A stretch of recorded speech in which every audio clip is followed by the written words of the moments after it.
இலையுதிர் காலம் என்பது சில மரங்களுக்கு மட்டுமே அப்படின்னு நினைக்கக்கூடாது, மனிதர்களுக்கும் உண்டு. அந்த காலத்தில் துகிலுரிக்கப்பட்ட திரௌபதி போல தலைகுணம் ஏற்படலாம். அந்த காலம் எப்போது வரும் என்பது 2 பேருக்கு தான் தெரியும். ஒருத்தர் கடவுள், இன்னொருத்தர் ஜோசியர்.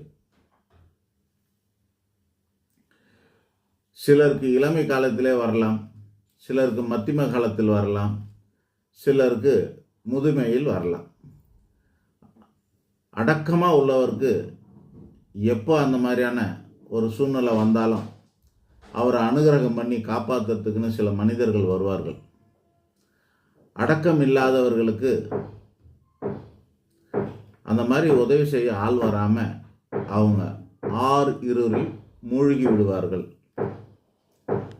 அடக்கம் உள்ளவர்களுக்கு மட்டும்தான் சில மனிதர்களோட உதவியால் மீண்டும் துளிர்த்து எழுவார்கள்.